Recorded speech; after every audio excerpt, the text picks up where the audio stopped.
नमस्कार दोस्तों, राकेश किचन में आप सभी का स्वागत है। तो हमारी आज की रेसिपी है लिट्टी और चोखा।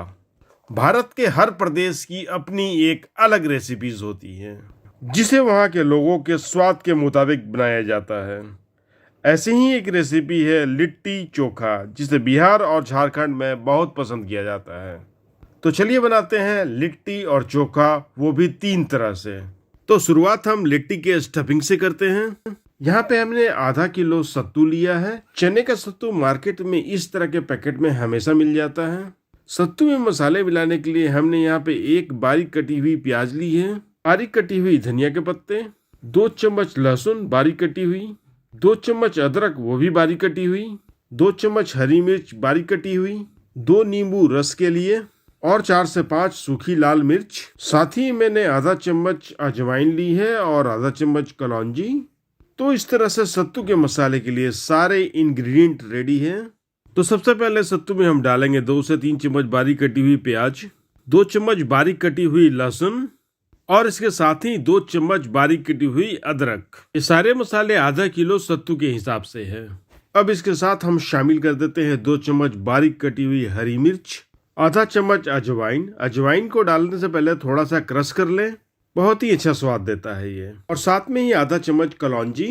इसके साथ ही 2 नींबू का रस, मसाले के स्वाद को थोड़ा टैंगी बनाने के लिए। और साथ में ही 2 चम्मच सरसों का तेल। इसके बाद हम इसमें ऐड करेंगे 2 से 3 सूखी लाल मिर्च, जिसे हमने आग में थोड़ा सा रोस्ट कर लिया है। रोस्ट करके डालने से सत्तू में एक बहुत बढ़िया सा स्वाद आता है। अब इसमें जाएगा नमक स्वाद अनुसार और आखिर में बारीक कटी हुई धनिया के पत्ते। अब हम सारी चीजों को सत्तू के साथ अच्छी तरह से मिलाएंगे। सत्तू के मसाले इस तरह से भुरभुरे होने चाहिए। अब इसे ढककर 10 मिनट के लिए रेस्ट होने देते हैं। अब हम लिट्टी के लिए आटे गूंद लेते हैं। तो यहाँ पे हमने 1 किलो गेहूं का आटा लिया है और उसमें मिला दिया है आधा चम्मच नमक। अब इस आटे में थोड़ा थोड़ा पानी मिलाकर हम इसे अच्छी तरह से गूंद लेंगे। लिट्टी के भी आटे को ठीक उसी तरह से गूंदना है जिस तरह हम रोटी के लिए आटे गूंदते हैं, बस लिट्टी का आटा थोड़ा हार्ड होना चाहिए। अब इसे ढककर 15 मिनट के लिए रेस्ट होने देंगे। तो लिट्टी के लिए हमारे आटे गूंद कर तैयार हैं, लिट्टी के लिए स्टफिंग तैयार हो चुकी है। तो अब समय है लिट्टी के लिए चोखा या भरता बनाने का। तो इसके लिए हमने एक 400 ग्राम का सॉफ्ट और ताजा बैगन लिया है। सबसे पहले तो हम इसके स्किन पे थोड़ा सा तेल लगा देंगे। इसके बाद इसमें एक बड़ा सा कट लगाएंगे, लगभग 1 इंच डेप्थ का। आप देख सकते हैं इस बैगन में बीज बिल्कुल नहीं है। अब इस कट में हम 4 से 5 लहसुन की कलियां डाल देंगे, बिल्कुल इस तरह से। यहाँ पे हमारा बैगन थोड़ा बड़ा है, इसलिए इसमें दूसरा कट भी लग जाएगा। तो इस तरह से हम उसके बैक में एक दूसरा कट लगा लेते हैं और उसमें कटी हुई 2 से 3 हरी मिर्च डाल देंगे। अगर आपका बैगन उतना बड़ा नहीं है तो आप लहसुन के साथ हरी मिर्च उसी कट में डाल दें। अब हम इसे गैस के ऊपर जाली रखकर इस तरह से इसे पकाएंगे। तो इस तरह से पलटते हुए हमने बैगन को अच्छी तरह से पका लिया है। अब इसी जाली पे हम 3 मीडियम साइज के टमाटर भी पका लेंगे। लिट्टी का जो चोखा है उसमें पके हुए टमाटर, पके हुए बैगन और उबले हुए आलू, ये तीनों मस्ट है। तो इस तरह से हमारे बैगन और टमाटर तो पक चुके हैं। अब हम इसे अच्छी तरह से छील लेंगे, बिल्कुल इस तरह से। तो इस तरह से हमने बैगन को भी अच्छी तरह से छील लिया है और साथ में टमाटर को भी। अब हम एक बाउल में पके हुए टमाटर और बैगन को डाल देते हैं। साथ ही में मैंने बैगन के साथ लहसुन और मिर्च भी पकाया था, उसे भी हम अच्छी तरह से मैश करके डाल देते हैं। इससे हमारे चोखे में एक बहुत ही बढ़िया स्वाद आएगा। अब हम इस बैगन के चोखे में शामिल करेंगे उबले हुए आलू। तो यहाँ पे हमने 6-7 उबले हुए आलू इसमें डाल दिया है। अब इन सारी चीजों को हम अच्छी तरह से मैश करेंगे। मैशर से मैंने मैश तो कर लिया है इसे, लेकिन थोड़ा देसी स्टाइल में भी मैं इसे मैश करूंगा। अब हम चोखे में मिलाएंगे 2 चम्मच बारीक कटी हुई प्याज, बारीक कटी हुई 2 से 3 चम्मच धनिया के पत्ते। उसके बाद हम इसमें मिला देते हैं नमक, वो भी स्वाद अनुसार। और आखिर में 1 चम्मच सरसों का तेल। अब सभी चीजों को हम देसी स्टाइल में हाथ से अच्छी तरह से मिलाएंगे। तो इस तरह चोखे को चटपटा बनाने के लिए हमने इसमें मिलाया 1 चम्मच लहसुन का पेस्ट, 1 चम्मच हरी मिर्च का पेस्ट और साथ में बारीक कटी हुई प्याज और बारीक कटी हुई धनिया के पत्ते। तो इस तरह से लिट्टी के लिए मजेदार चोखा बनकर बिल्कुल तैयार है। तो अब इतनी देर में हमारा आटा भी अच्छी तरह से सेट हो चुका है, बिल्कुल परफेक्ट। एक बार फिर से अच्छी तरह से इसे मिला लेते हैं। अब इसी आटे से हम बनाएंगे 3 तरह की लिट्टी। अब इसी डो से हम छोटे छोटे बॉल्स बना लेंगे। बॉल्स का मतलब है आप जितनी बड़ी लिट्टी बनाना चाहते हैं उतनी बड़े बॉल्स बना लें। अब इस बॉल को हम हथेलियों से दबाकर एक अच्छे साइज का पेड़ा बना लेंगे। अब इस बॉल को हम सूखे आटे में डालेंगे जिससे इसका सरफेस थोड़ा सा ड्राई हो जाए। अब इसे अंगूठे से दाबकर इस तरह से इसे घुमाएंगे जिससे कि इस पेड़े का आकार कप नुमा हो जाए। कप बनाते वक्त हम एक बात का हमेशा ध्यान रखेंगे कि आटे की मोटाई कप के चारों बगल एक जैसी हो।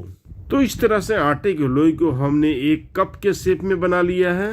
अब इसमें जाएगा सत्तू की स्टफिंग। इस कप में जितना सत्तू आ सकता है उतना हम इसमें डालेंगे। अब हम ऊपर उंगलियों से इस तरह से प्रेस करेंगे और नीचे से इस तरह धीरे धीरे करके घुमाएंगे। सत्तू को हमें ऊपर से इसी तरह से प्रेस करते रहना है जिससे कि सत्तू इस कप में चारों बगल अच्छी तरह से फिट हो जाए। ऊपर वाले हाथों से इसके मुंह को भी हमें बंद करना है। तो इसी तरह घुमाते हुए हमें ऊपर वाले हिस्से को धीरे धीरे क्लोज करना है। तो इस तरह आप देख सकते हैं मैंने घुमाते हुए ऊपर वाले हिस्से को इस तरह से पूरी तरह से अच्छी तरह से बंद कर दिया है। बंद करने में हमारी यही कोशिश है कि जहां से बंद हो वहां पे कोई भी ज्वाइंट ना दिखे और आटे का जो कवरिंग है वो चारों बगल एक समान हो। तो इस तरह से घुमाते हुए हमने ऊपर वाले हिस्से को पूरी अच्छी तरह से बंद कर दिया है।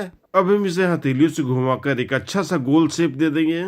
आप देख सकते हैं इसमें कोई भी ज्वाइंट आपको नजर नहीं आ रहा है।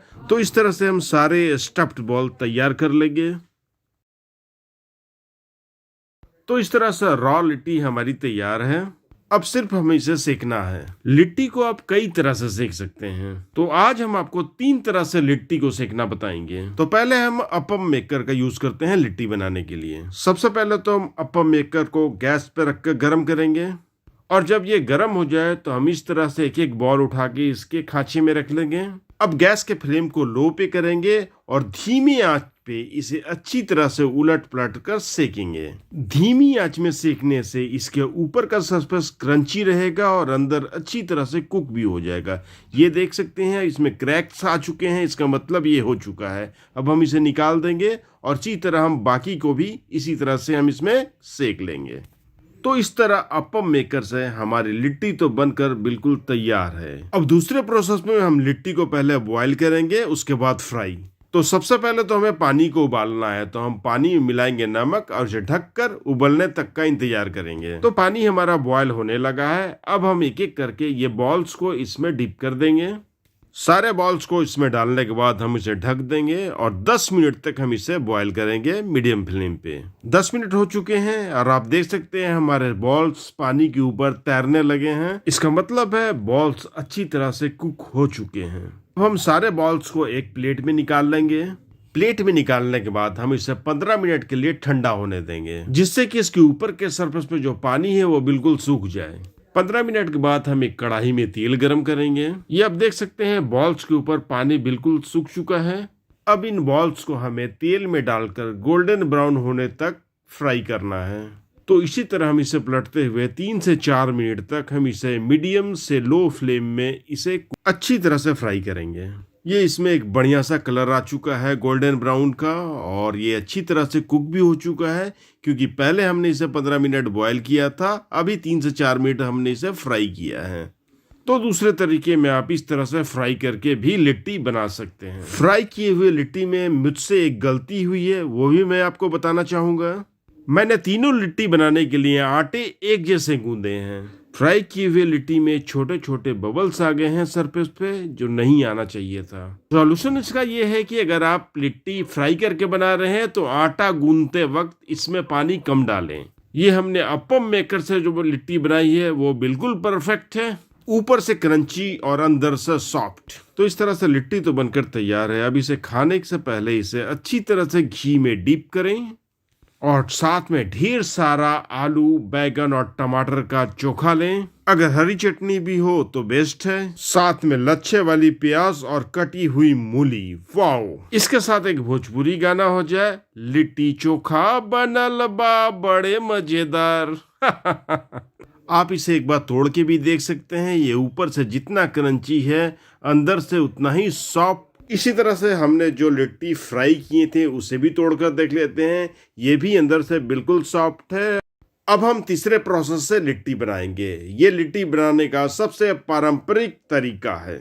इसे बनाने के लिए कि आप किसी खुले जगह में कोयले या उपले को जला लें और ये जलने के बाद सारे लिट्टी के बॉल्स को इसके ऊपर इस तरह से रख दें और फिर इसी तरह से पलटते हुए लिट्टी को चारों तरफ से एक तरह से इसे सेक लें।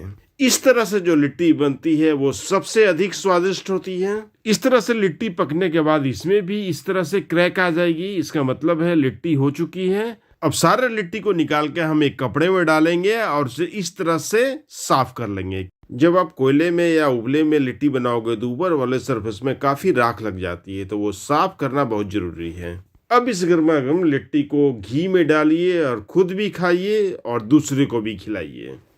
तो दोस्तों, मैं आशा करता हूँ ये रेसिपी आपको जरूर पसंद आएगी। एक बार इसे घर में जरूर ट्राई कीजिए और हमारे चैनल को सब्सक्राइब करना ना भूलें, वरना फिर मैं कहूँगा अगर आप हमारे चैनल को सब्सक्राइब नहीं करोगे तो कहाँ से सीखोगे इतना अच्छा खाना बनाना। दोस्तों बताओ।